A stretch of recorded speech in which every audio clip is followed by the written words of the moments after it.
Hello， 大家好，歡迎大家嚟到新潮文頻道。今日我哋就要講中國有一個軍種就有別於傳統嘅海陸空三軍嘅，呢支被稱之為第四部隊嘅火箭軍，就係全世界唯一一支以主力裝備到導彈為武器嘅軍種嚟嘅，亦都係保衛我哋中國嘅一把尚方寶劍。究竟如果火箭軍一旦要進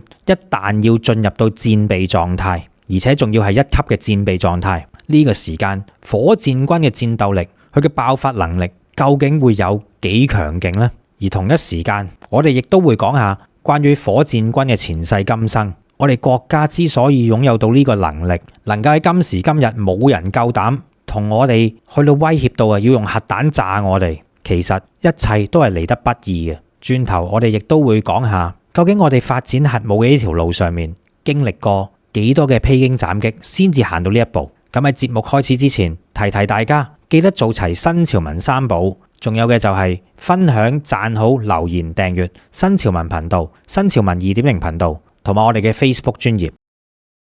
跟住落嚟就要講下，我哋中國有一個好特別嘅軍種，呢個被稱為第四軍嘅火箭軍，相信大家喺近排唔多唔少都有聽過嘅。其實火箭軍從前就唔係叫呢個名嘅，而係有第二個稱呼嘅。咁究竟作為全世界唯一一個以導彈作為主要裝備嘅部隊，我國嘅火箭軍一旦啟動到一級戰備，究竟佢嘅威力有幾咁可怕呢？而一路走來，火箭軍究竟喺新中國成立嘅時候，直至到而家又經歷咗啲乜嘢呢？嗱，今集嘅內容呢，我哋就主要講下，直至到今日依然充滿住神秘色彩嘅火箭軍，佢究竟有幾咁厲害，同埋佢嘅發展史係點嘅？嗱，正所謂開講又話，尊嚴就只在劍鋒之上，真理咧就只在東風嘅射程之內。呢句說話幾時都係啱嘅。唔好以為而家呢個世界嗰啲偽善嘅國家，好似乜嘢都講道理咁嘅樣。查實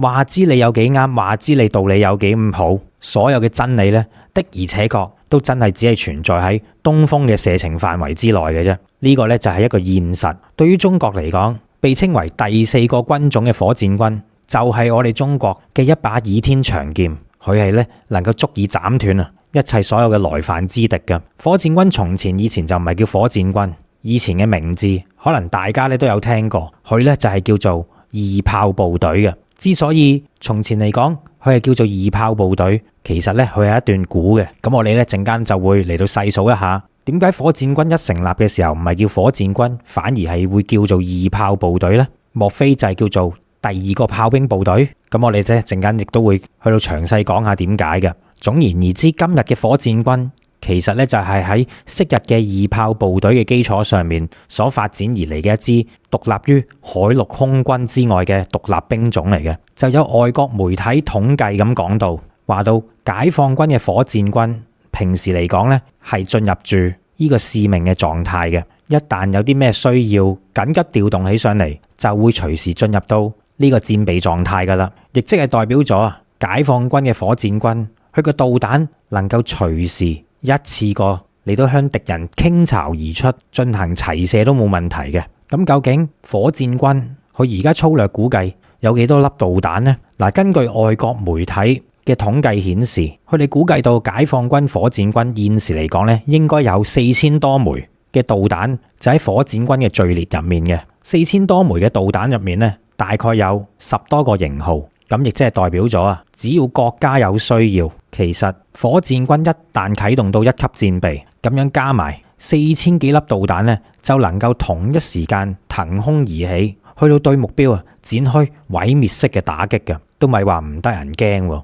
4000幾粒導彈，所以就可以話到火箭軍嘅存在，其實對於我國嚟講咧，就有如定海神針一般，佢嘅出現絕對係能夠帶俾我哋14億中國人民一個非常之強烈嘅安全感嘅。相信呢一點咧，大家都唔會反對。嗱，雖然火箭軍成立嘅年頭就唔長，但係佢嘅作戰地位卻絲毫不亞於海陸空傳統3個軍種嘅老前輩嘅，亦都係維護我哋祖國安全嘅其中一把最重要嘅劍。咁究竟火箭軍係幾時成立嘅呢？我哋而家咧就嚟睇一睇中國火箭軍嘅前世今生先。睇完之後咧，大家就會更加了解到呢一把保衛國家嘅尚方寶劍，究竟佢係點樣煉成嘅？其實自從1949年新中國成立之後，就可以話到啊，一切都係用到百廢待興嚟形容嘅。喺當時嘅狀態底下，外部勢力依然係虎視眈眈。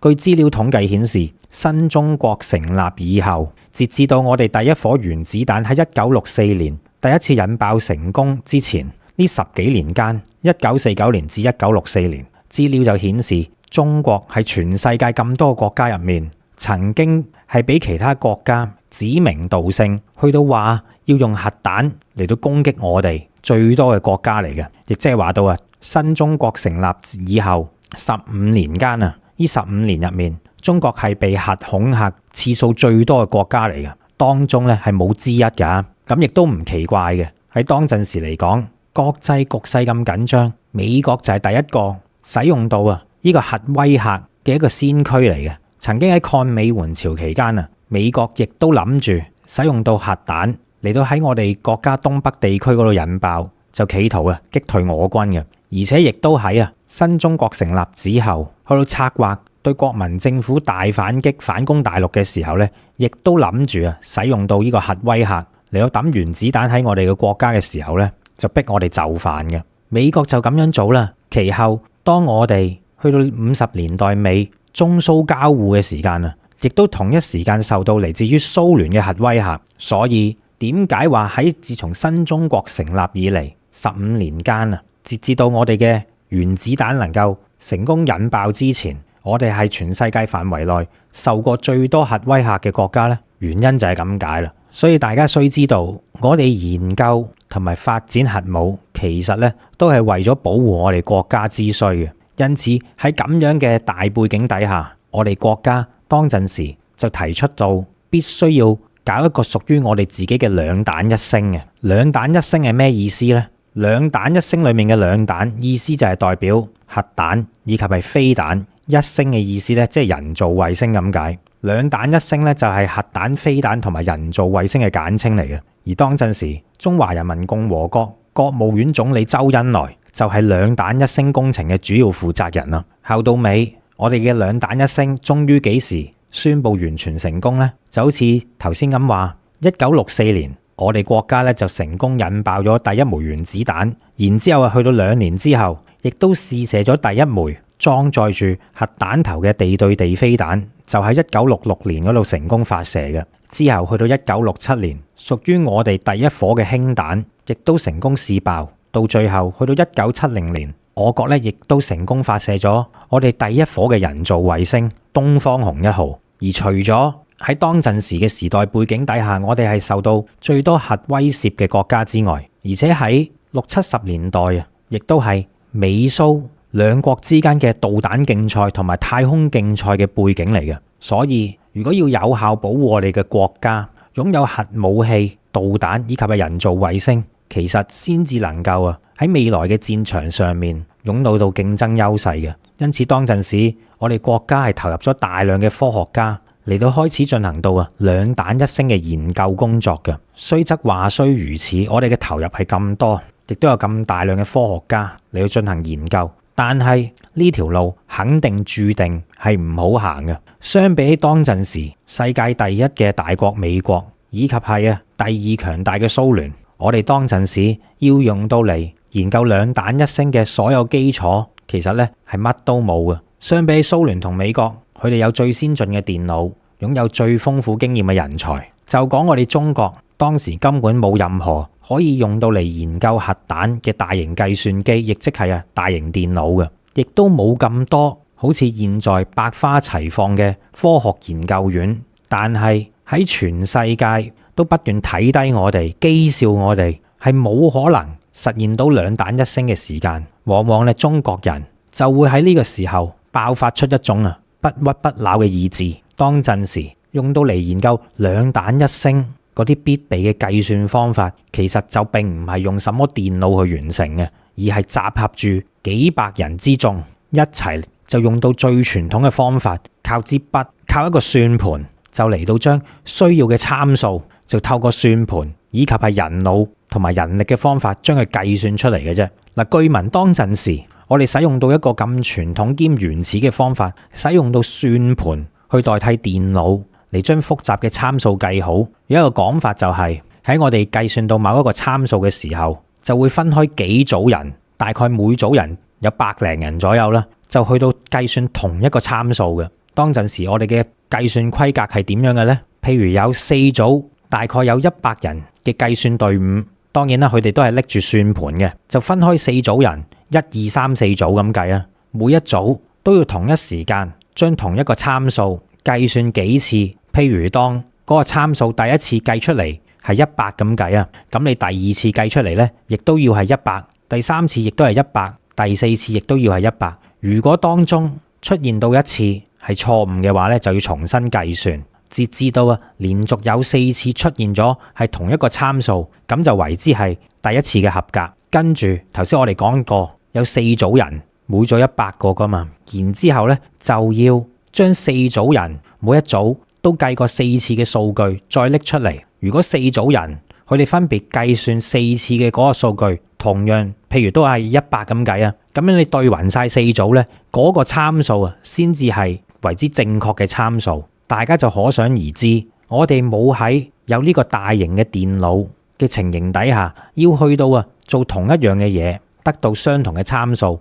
究竟有幾咁困難？因為呢個真係冇辦法啦，鬼叫當陣時我哋嘅科技落後咩？但係就係因為咁樣嘅計算方法後到尾啊，一啲西方嘅學者知道嘅時間，亦都為之震驚，竟然可以用一個算盤幾百人同一時間去計一條數。聽聞西方嘅學者當發現到中國用算盤計出嚟嘅數字，竟然精確度可以去到咁高嘅時間，佢哋都驚嘆到啊！點解唔依靠電腦，單靠一個人腦同埋一個咁簡單嘅傳統工具，竟然可以將一啲天文數字都計得掂啊！截至到今日呢件事呢，亦都令到西方嘅學者同埋科學家們呢係表現得相當之震驚嘅。可能就係因為我哋中國人擁有到呢一份能人所不能嘅能力，因此喺當陣時全世界都集體睇小我哋嘅情形底下，尤其係蘇聯當陣時就斷言到我哋係冇可能單靠自己嘅力量能夠成功研製到屬於自己嘅核武嘅，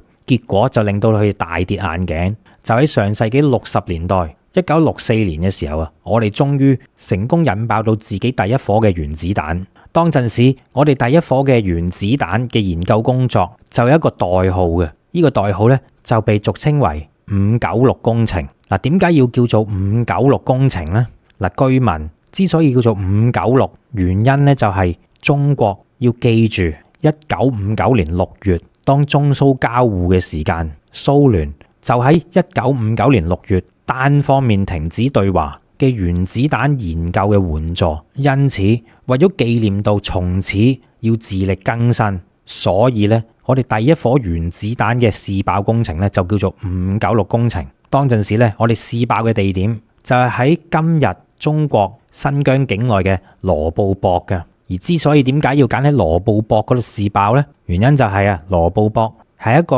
完完全全寸土不生嘅無人區嚟嘅，時至今日亦都係一樣。咁喺原子彈終於成功試爆當刻，各人當然非常之開心啦，因為從此我哋已經可以宣告到唔需要再受到長達15年其他外國國家對我哋嘅核威懾，亦都讓我哋國家喺國際嘅舞台上面終於爭翻一個話語權啦。自從呢件消息出咗嚟之後，當堂嗰啲3句唔係2句就用核威懾嚟到嚇我哋國家、嚇我哋中國嘅嗰啲國家呢，就一時間表現得相當正局喎。所以現實就係所有嘅真理的確係存在於劍鋒之上嘅。如果當你連一把劍都冇嘅時候，就算你幾有道理、幾咁可憐都好都係唔會有人聽你講嘅。嗱，去到呢一刻，核武器終於有啦，但係仲有一個問題係相當之嚴峻嘅喎。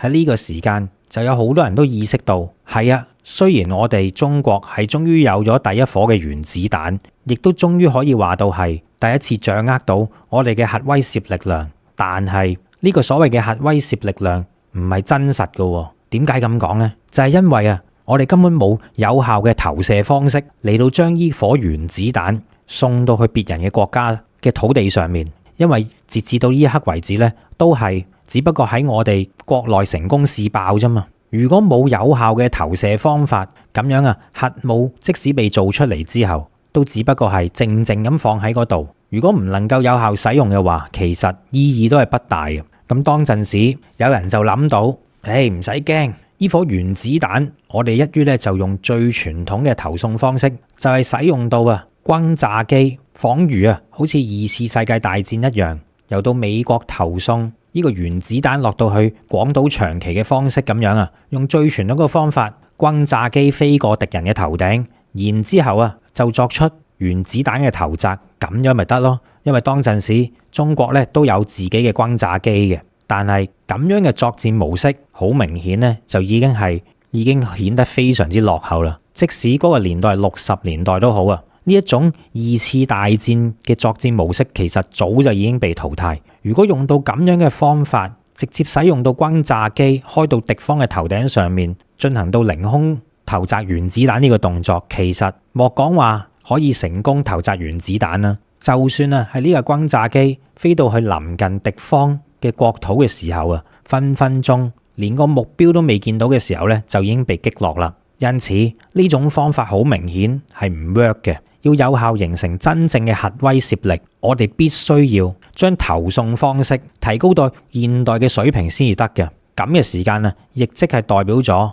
我哋導彈嘅研發進度必須要跟得上呢一顆原子彈嘅誕生，否則嘅話，我哋嘅核武器做出嚟都係一把斷劍嚟嘅啫。去到呢個時候，時間就要追溯翻去到1956年，當陣時一名著名嘅科學家，佢就從美國毅然翻到嚟我哋中國，決定報答到我哋嘅祖國。呢名著名嘅科學家，佢個名就叫錢學森，相信都冇人唔識得佢啦。佢就係我哋中國嘅導彈之父。錢學森就喺1956年就發表咗一份報告。呢份報告裏面就講到，未來中國嘅軍隊必須要成立一支有別於海陸空三軍嘅部隊。錢學森喺呢度就第一次提出咗一個咁樣嘅理念，佢裏面就講到呢一支有別於海陸空軍必須要成立嘅部隊佢個名就係我哋今日所叫到嘅火箭軍啊。錢學森喺報告裏面就話到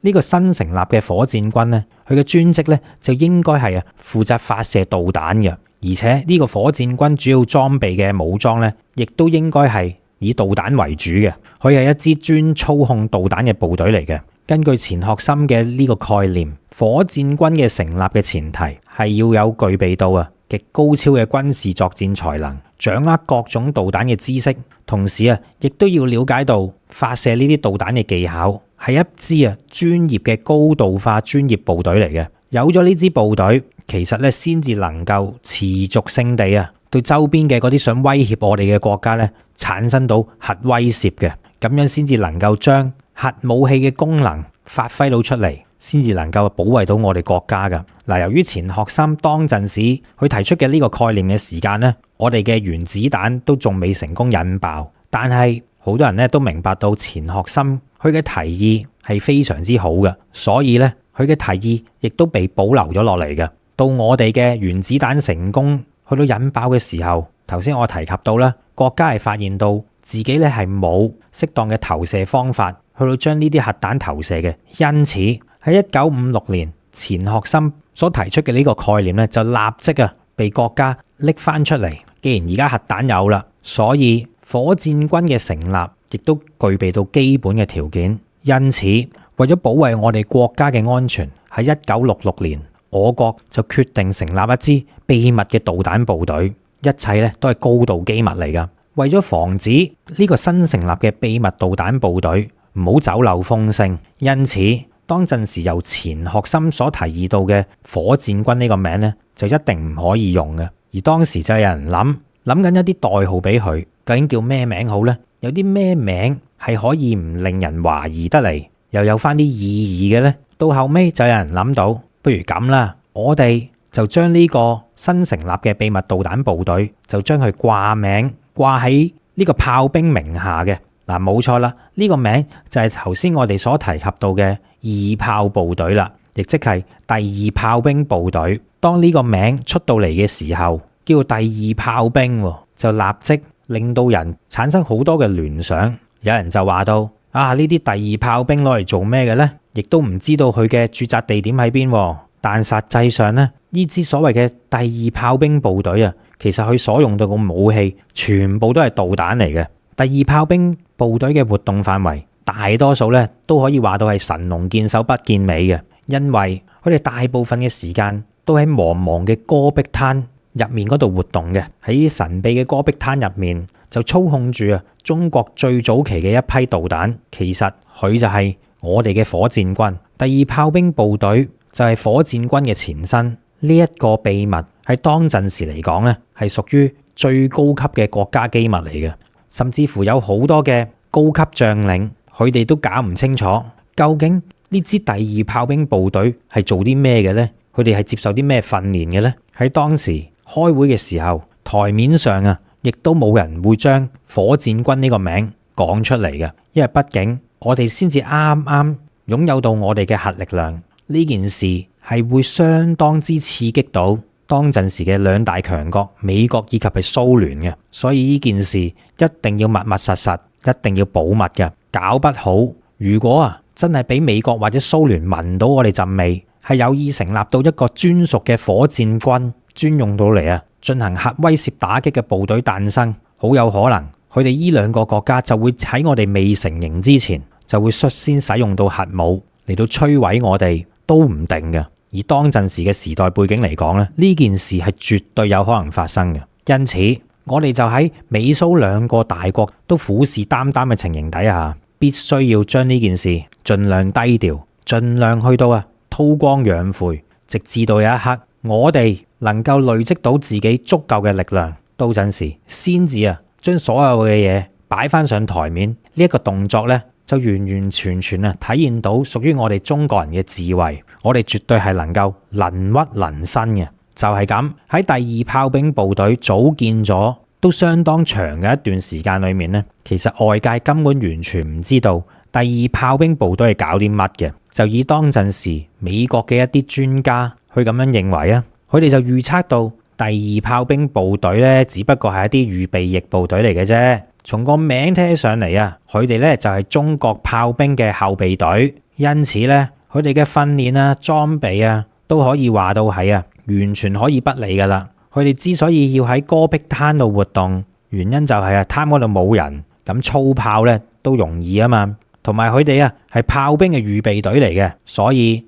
為免驚打親人最好咧就揾啲無人區嗰度操炮就最好啦。所以唔需要懷疑噶啦，佢哋只不過係一啲冇威脅嘅炮兵後備役部隊啫。因為中國咧就好驚自己嘅火力不足嘅，所以咧喺炮兵方面佢哋要加大投入。呢啲美國專家就認為中國自從喺抗美援朝患上咗呢個火力不足症之後咧，就直頭驚到連炮兵都隨時要揾班人嚟做後備，嚟要加強自己嘅火炮打擊能力，所以先至有呢個部隊嘅啫。嗱，咁聽起上嚟又好似幾 make sense 喎。不過當陣時我諗美國發夢都估唔到呢班二炮部隊絕對唔係所謂嘅中國炮兵嘅預備後備部隊，而係一班揸住核架撐，全個部隊都係使用到導彈嘅一支超強火力部隊。我諗佢哋諗都諗唔到嘅。咁好啦，又到66年二炮部隊嘅成立，時間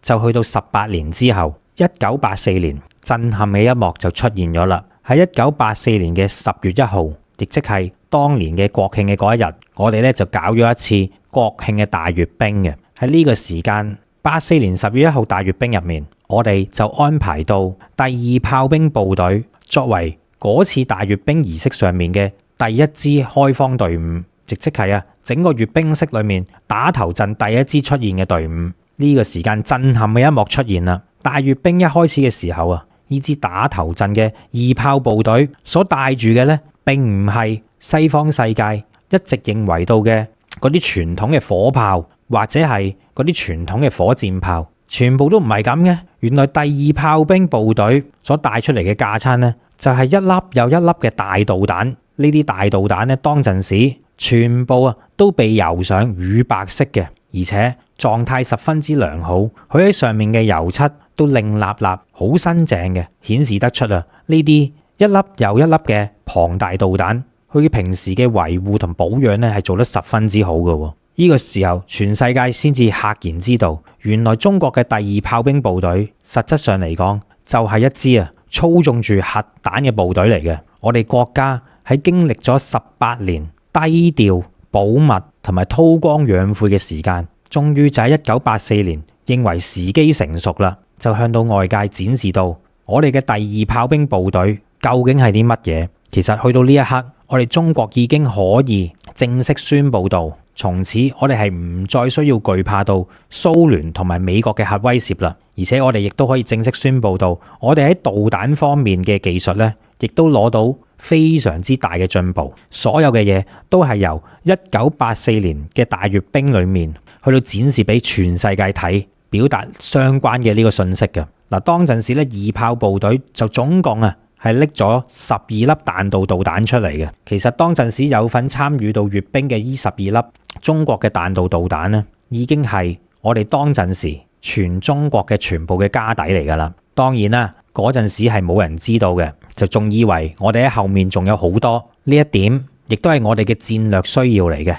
而時間去到1999年，15年之後，當我哋中國再次舉行到閱兵式嘅時候，我哋嘅第二炮兵隊嘅方陣已經由1984年得一個二炮部隊去檢閱嘅時間，搖身一變咧，就變到已經有4個受檢閱嘅二炮部隊方陣啦。而同一時間所拎出嚟展示嘅導彈數量，亦都變身成為32粒。嗱，今次我哋呢32粒參戰嘅導彈就並唔係好似1984年咁樣嗰啲全部就係我哋嘅家當。呢32顆嘅彈道導彈咧，都係由到當時我哋喺咁多粒嘅彈道導彈裏面精挑細選出嚟，而去到參戰嘅啫。情形喺過咗15年之後，就已經完全唔同晒。而接落嚟參與到國慶大閱兵當中嘅二炮部隊方陣數量咧，亦都從此越嚟越多，導彈嘅數量同埋質量咧，亦都越嚟越高啦。而家中國嘅導彈部隊就可以話到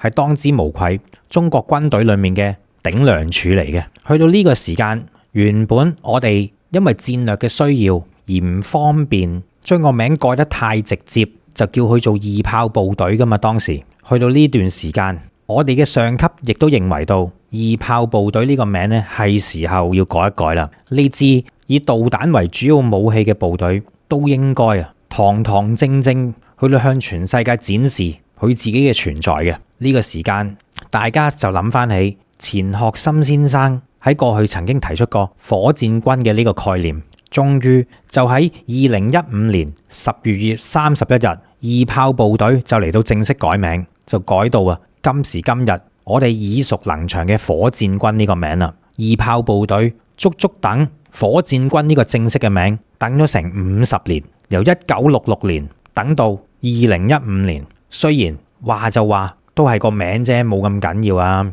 叫咩都一樣啫。但係說話並唔可以咁講啊。通過改咗呢個名之後，其實火箭軍裏面嘅戰士亦都係表現得相當之開心嘅。咁好啦，呢一段就係我哋今時今日所見到威猛嘅火箭軍過去嘅一段歷史，一路走來真係非常之唔簡單嘅。咁好啦，去到呢一刻，我哋就不如講下，一旦火箭軍啟動到一級戰備狀態，究竟火箭軍嘅戰鬥力有幾強呢？而家嘅火箭軍當家武器又係啲乜嘢呢？喺呢度呢，我哋就嚟到慢慢講下。嗱，首先截至到呢刻為止呢，火箭軍就有26個導彈旅嘅。佢比起傳統嘅軍種地位嚟得更加超然嘅原因就係因為火箭軍呢係直接屬於國家直接管控嘅戰略核威懾力量嚟嘅。嗱，雖然除陸軍以外，海軍同埋空軍其實都係有佢自己嘅核打擊威懾力量嘅，尤其係海軍啦。海軍嘅核潛艇係擁有到發射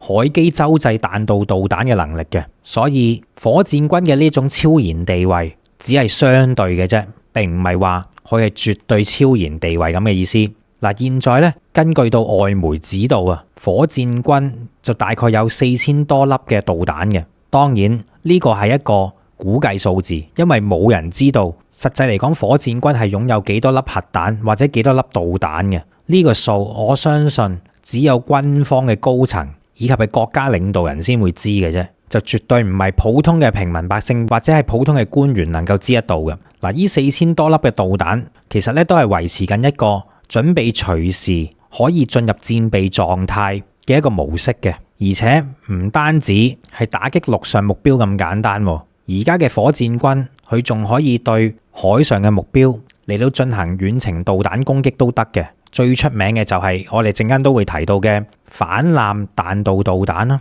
嗱，相信大家喺網上面或者聽都聽過噶啦，有一句說話就叫做東風快遞，使命必達嘅。嗱，呢句說話咧，其實一開始嚟講咧係一句網民讚美到火箭軍嘅一啲說話嚟嘅啫。後到尾，而家嘅火箭軍咧，其實有意無意都經常會拎出呢個口號噶。咁講起快遞啊，大家咧一定唔會陌生噶啦，因為喺近年嚟，大家可能用到淘寶呢啲方法買嘢咧，都會有一啲快遞公司嘅名字出咗嚟嘅，例如嗰啲順豐啊、中通啊、韻達啊、京東啊呢啲咁嘅快遞公司啊。但係我哋今日講嘅呢間快遞公司咧，就係一間全球最強嘅快遞公司。呢個咧就係東風嘅快遞。東風嘅快遞咧，其實咧都分好多種類型噶，因為每一種唔同嘅類型嘅東風快遞咧，佢所送到去嘅地方咧係唔同噶。東風快遞就隨住佢嘅運送地點，就有好多專用唔同嘅版本嘅，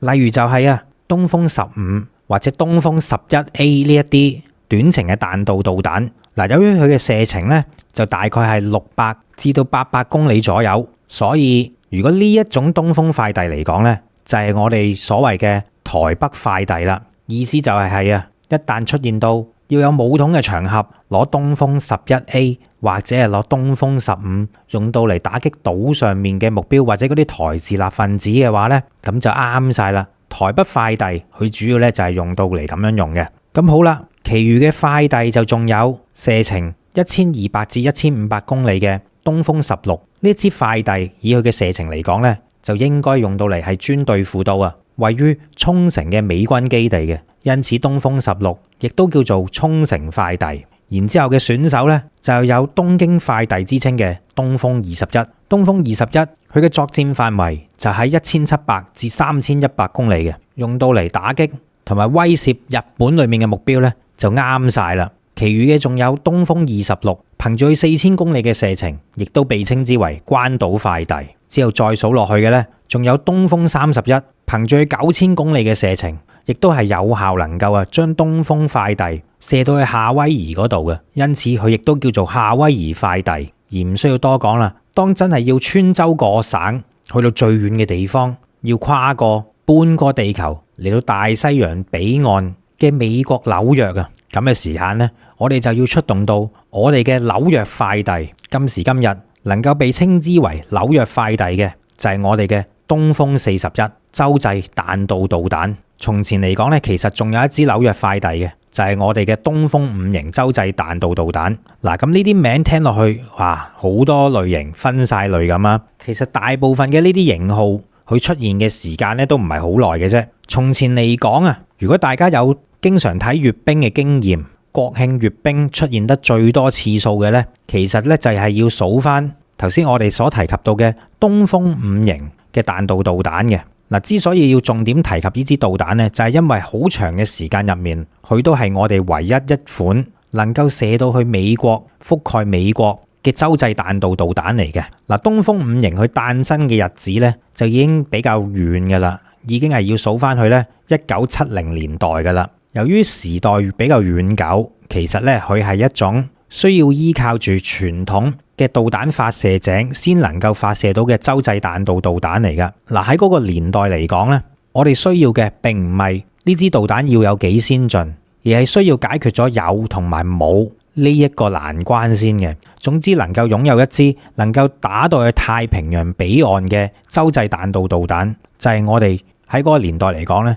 最需要嘅產品。東風5型嘅出現，正好咧就滿足到我哋喺70年代，終於就有到我哋屬於我哋自己嘅洲際彈道導彈。嗱，雖然東風5型佢係一支液態火箭嘅導彈，喺發射之前呢，佢係需要準備注入液體嘅燃料，然之後呢，大概個準備時間係1至3個鐘嘅。咁樣喺呢個時間呢，其實導彈係好容易俾敵方嘅偵察衛星能夠偵察得到，然之後咧就予以摧毀嘅。所以有見及此啊，東風5嘅洲際戰略彈道導彈，佢主要活動嘅地方咧就係喺我哋一啲深山入面嘅地下隧道裏面活動嘅。由於我哋都知道液態嘅大型導彈，佢準備發射嘅時間係比較耐，亦都好容易被人偵察得到，所以我哋就特登為到東風5型嚟到打造專用嘅發射井以及係基地，一切嘅呢啲基地就仿如一個地下嘅小城一樣，去深山入面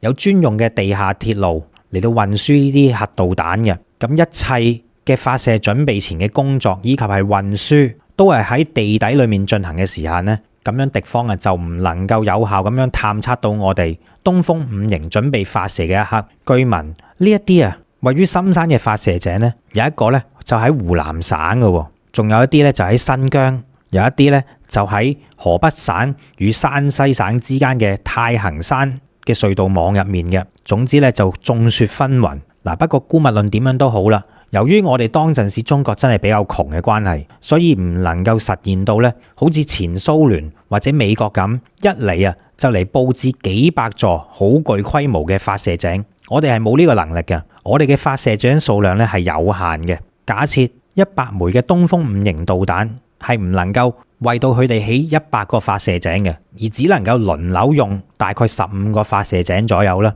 嗱，所以呢，我哋就喺山體嘅掩護同埋地下面就起咗呢啲唔同嘅設施，用到嚟掩護一輪又一輪嘅東風5型嘅發射程序嘅。而東風5型呢，亦都係我哋第一代嘅洲際彈道導彈，佢嘅基本型號就能夠呢已經發射到12000公里咁遠啦。12000公里呢個距離呢，其實已經係從我哋嘅國家一啲比較深入嘅內陸，例如係西北地區，其實呢，憑住呢個公里數已經係可以覆蓋到美國全境噶啦。嗱，由於東風5型去研究嘅時間就比較早，所以最早期嘅東風5型，佢呢就係一個單彈頭嘅洲際彈道導彈嚟嘅。後到尾佢嘅改良型東風5B 型先至能夠搭載4至6個分導式嘅彈頭。嗱，分導式嘅彈頭意思就係呢，本身喺一個大型嘅核彈頭入面，而家呢就將佢細分為6至10個唔同嘅小型彈頭，就將佢拆細咗咁嘅意思。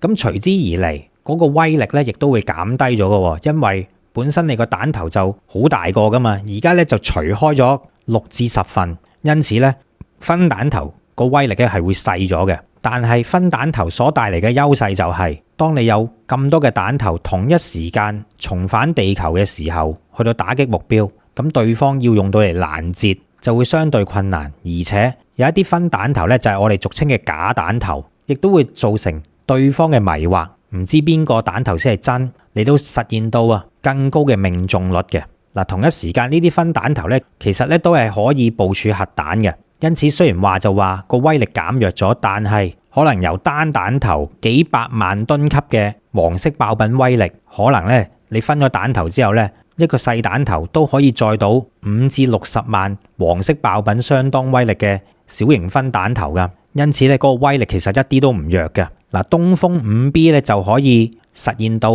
搭載4至6個分彈頭，而去到再新型嘅東風5C，其實呢已經可以實現到搭載10個分彈頭噶啦。其實現在嚟講，雖然東風5型依然係服役當中，但係由於佢嘅年代咧已經開始比較遠久、比較老舊啦，所以嚟緊東風5型咧就將會俾另外一種我哋嘅洲際彈道導彈所取代嘅。講緊嘅呢一款呢，就係我哋現在嘅主力當家，射程能夠去到14000至15000公里嘅東風41型洲際彈道導彈啦。嗱，東風41型洲際彈道導彈呢，就係我國最新型嘅洲際彈道導彈嚟嘅。如果從中國大陸本土發射，已經係幾乎可以打擊到地球上任何個目標噶啦。而且呢一款導彈同佢嘅前輩東風5型唔同，東風41呢，佢係採取住比較方便嘅固體燃料發動機所發動嘅，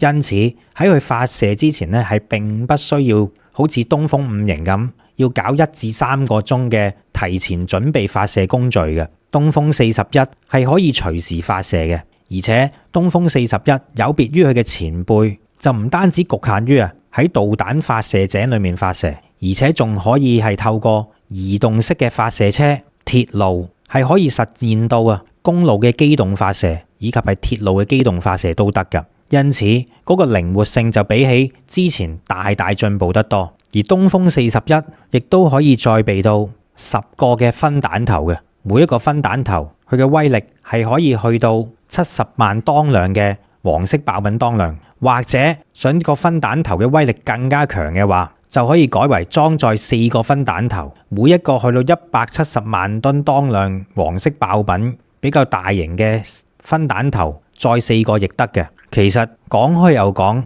東風41真真正正喺官方場合出現嘅日子呢，都真係唔係好耐之前，係喺19年10月1號嘅國慶70週年嘅閱兵儀式壓軸出場嘅。雖然早就已經喺2014年15年呢，就已經有東風41嘅消息走出嚟㗎啦。而喺2015年9月3日嘅紀念抗戰勝利70週年閱兵式入面呢，本身佢都成為呢個大熱門，就諗住會出現喺當中嘅。但係當陣時咧，取而代之嘅咧就係呢個東風31A 同埋東風5B 呢兩款分導式嘅洲際飛彈就取而代之嘅。因此東風41咧係一款好新型，我哋用到嚟威懾美國佬最當家嘅主力嚟㗎。嗱，講完呢個東風41之後咧，就講佢個細佬啦。喺東風41未出現之前咧，其實就有一款叫做東風31嘅導彈嘅。東風31頭先我哋都提及過啦，佢就有個別名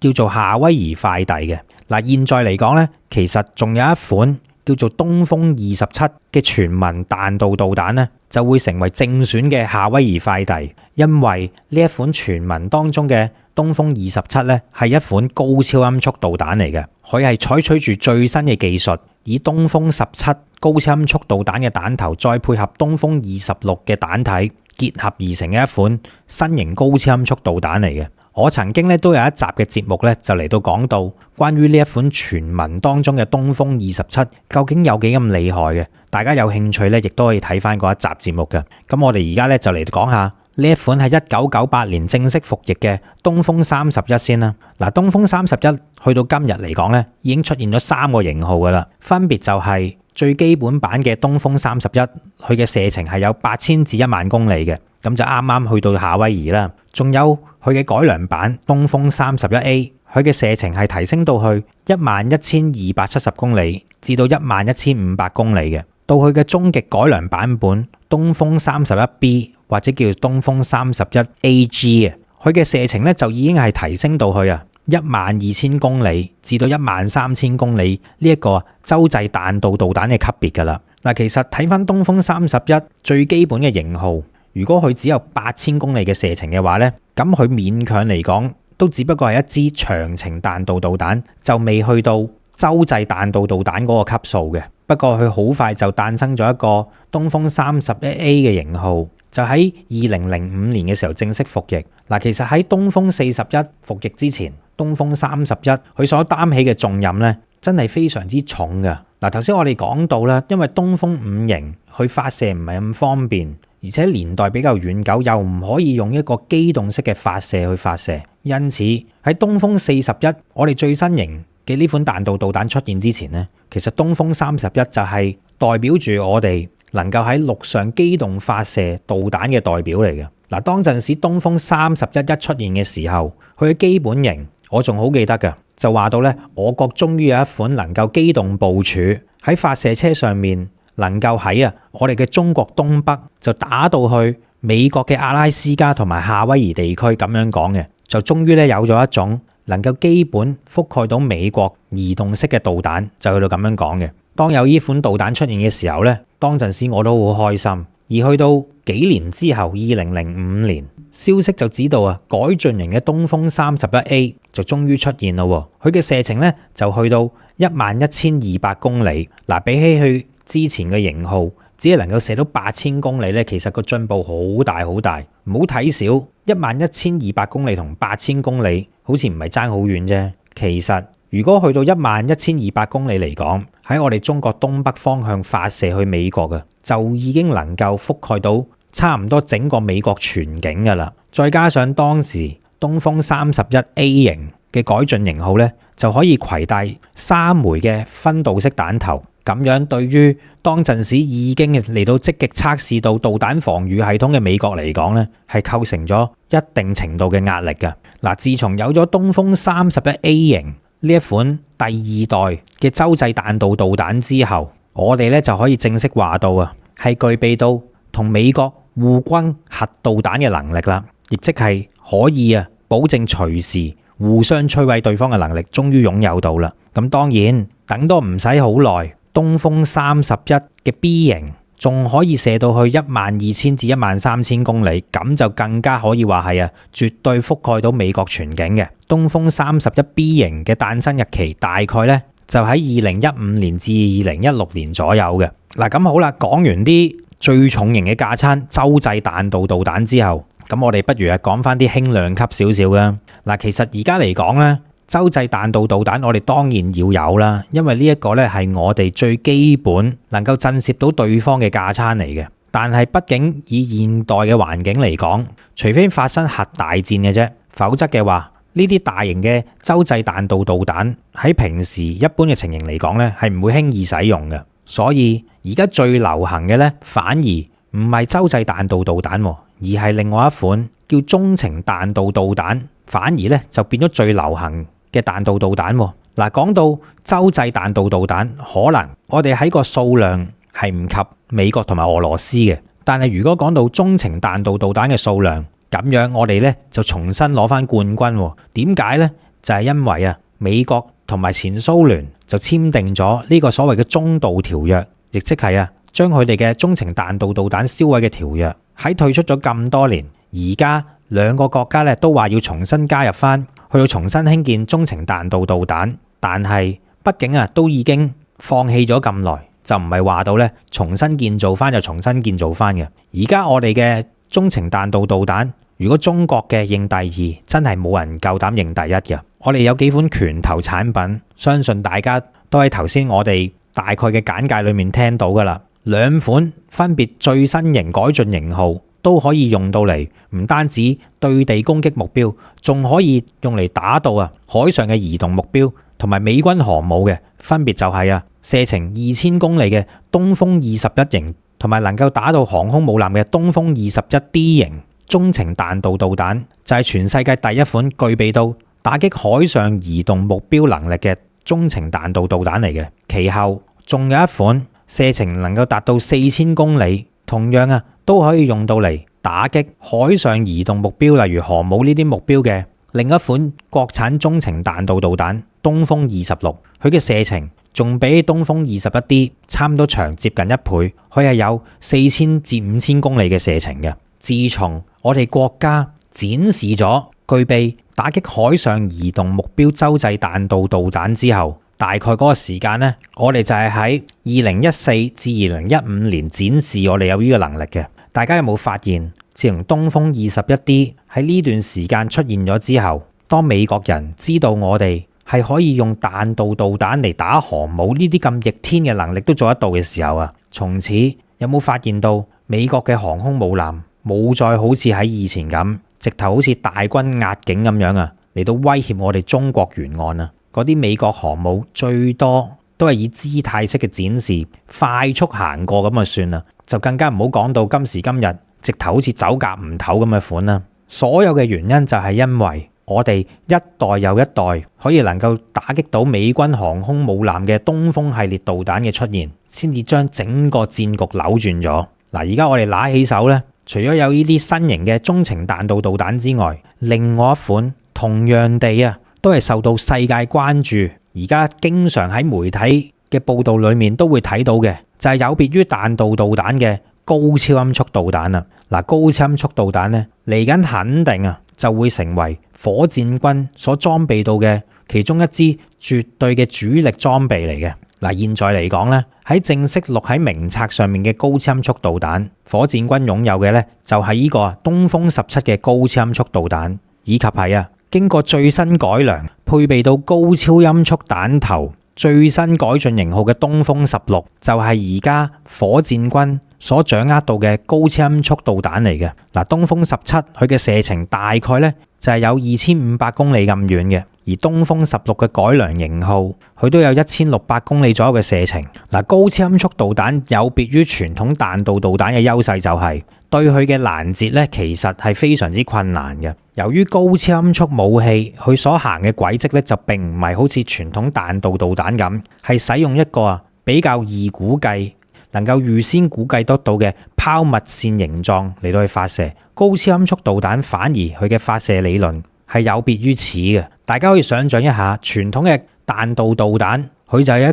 就好似係一個非常之高嘅拋物線，就會由一個地方好似拋物一樣，去到好遠拋去另一個地方。咁樣呢個時間飛到咁高咧，其實係好容易被攔截嘅，而且彈道單一係好易計得到出嚟嘅。而高超音速武器咧，佢就喺一個相對矮嘅位置不斷飛躍穿梭，嚟到用一個蛇形嘅軌跡或者一個難以預測嘅偏低軌跡嚟到發射導彈。據聞我哋嘅東風17仲係使用到高超音速導彈裡面最強嘅前殼心彈道嚟到去進行發射嘅呢個技術嘅。使用到前殼心彈道所發射到嘅高超音速導彈，佢係可以全程保持喺大氣層內機動式滑翔，而唔需要好似採用桑格爾彈道嘅嗰啲高超音速導彈咁，係要經常來回大氣層進與出之間先至能夠保持到機動滑翔。咁大家可想而知啦，如果喺大氣層內都能夠做到機動滑翔，佢嘅飛行高度肯定會係低過不斷進出大氣層啦，亦都比較難以探測，同埋喺大氣層內實施呢個機動肯定咧係會靈活過喺大氣層外實施嘅。因此可以大膽咁話俾大家聽，東風17高超音速導彈呢一種搭載住成波體彈頭嘅高超音速導彈，只不過係我哋火箭軍所裝備到嘅高超音速導彈裡面嘅開頭嚟嘅啫。嚟緊或者而家仲有幾多收埋咗嘅高超音速導彈，佢嘅技術有幾咁犀利，我哋喺呢度咧都係無從估計。唯一可以話俾大家聽嘅就係之前我哋嘅節目都拍攝過一集，有一隻叫做東風27嘅傳聞中嘅高超音速導彈，佢嘅射程比起東風17係要嚟得仲遠嘅。頭先我講過啦，大概咧佢嘅射程有成8000公里咁遠，係可以打到去夏威夷嘅。至於展望火箭軍嘅將來，我哋都可以好肯定咁講到，火箭軍嚟緊嘅裝備肯定會比而家更上多2個台階嘅。除咗頭先我所講到嘅高超音速導彈嘅入翼之外咧，嚟緊仲有好多唔同新嘅理論嘅架撐出現，例如係一啲具備到洲際打擊能力嘅高超音速導彈啦，仲有係使用到自身動力搭載住超燃衝壓發動機嘅高超音速導彈，亦都會誕生嘅。而同一時間，有別於傳統彈道導彈或者傳統導彈嘅打擊方式，亦都會隨之誕生嘅。例如就係嚟緊可以穿梭於地球與宇宙之間嘅空天飛機，一旦研製成功嘅話，其實亦都可以為到火箭軍嘅核威懾力量更加推到一個更高嘅層次。嗱，咁當然啦，可能到時空天飛機咧就會交俾空軍嗰邊使用，又未必關呢個火箭軍事嘅。仲有一啲唔同嘅方案，例如係可以喺太空長期部署嘅軌道轟炸機，佢亦都係嚟緊用到嚟實施核威懾嘅一個熱門選項嚟嘅。現在嚟講，好肯定嘅一句就係火箭軍嚟緊所裝備到嘅導彈數量同埋佢導彈嘅性能，一定會比起而家會再有大幅度嘅進步嘅。實際上嚟講，東風導彈佢嘅使用係對付一啲比較昂貴同埋重要嘅目標所使用嘅，唔計嗰啲洲際彈道導彈用到嚟打擊核威懾嘅嗰啲，我哋唔計先。一般嚟講嘅東風導彈都係用到嚟上述我講到嘅打擊比較貴重嘅目標、重要目標之用嘅。所以喺呢度亦都有呢個責任話俾大家聽，東風導彈咧係唔會用到嚟好似狂轟濫炸咁樣用嘅，佢嘅使用係用到嚟精確打擊敵方嘅貴重目標，例如係飛機場電力廠重要嘅軍事指揮所同埋軍事據點，敵方嘅造船廠、坦克生產同埋兵工廠，以及係對方重要嘅首長府邸例如係蔡省長府咁計嗱，呢啲重要嘅目標咧，其實先至係要動用到東風導彈去打嘅，而其餘冇咁重要嘅嗰啲目標咧，就唔需要出動到東風嘅。畢竟東風導彈佢都係造價非常之昂貴嘅，即使係最短程嘅東風11都好佢嘅造價亦都係相當之昂貴嘅。東風11加東風15再加東風16，傳聞嚟講呢就係話到有1150枚嘅嗱，所以大家應該感受得到佢哋嘅珍貴性究竟去到邊。不過相比起其他外軍連一枚嘅呢啲導彈都拎唔出嚟，或者只有10零20枚，最多幾十枚嘅呢啲導彈嘅對比情形睇上嚟呢，我哋火箭軍嘅導彈數量其實就已經係全世界嘅火箭部隊裏面嚟講呢係最強之一嚟噶啦。因此我從來都冇驚過嗰啲什麼美軍介入台省使用到駐日嘅美軍基地、駐韓嘅美軍基地，或者係關島嘅基地，因為所有嘅呢啲基地全部都係覆蓋喺我哋東風嘅真理範圍入面嘅。一旦佢哋真係插手台海事務嘅時候我哋只需要向到呢啲目標齊射東風導彈，咁樣喺唔夠10分鐘之內，呢啲基地就會全數被摧毀噶啦，係冇辦法攔截得到嘅。而且位於海上面嘅美軍航母亦都會成為東風導彈嘅打擊嘅對象。因此喺咁大嘅風險嘅情形底下，我真係唔相信到美軍佢有咁嘅決心，佢有咁嘅勇氣，去到為咗一個出師無名嘅戰役而付出咁大代價。我真係未驚過啦，唔知大家又點睇呢？大家認唔認為到喺我哋有東風呢一把寶劍嘅狀態底下，美軍係仲會願意插手台海事務呢？亦都歡迎大家留言嚟到講出你哋心目中嘅睇法嘅。咁好啦，今日我哋嘅節目時間就嚟到呢一度。臨結束之前提提大家，記得做齊新潮文三寶，仲有嘅就係分享、讚好、留言、訂閱新潮文頻道、新潮文2.0頻道同埋我哋嘅 Facebook 專頁。咁我哋今日嘅節目時間嚟到呢度，拜拜。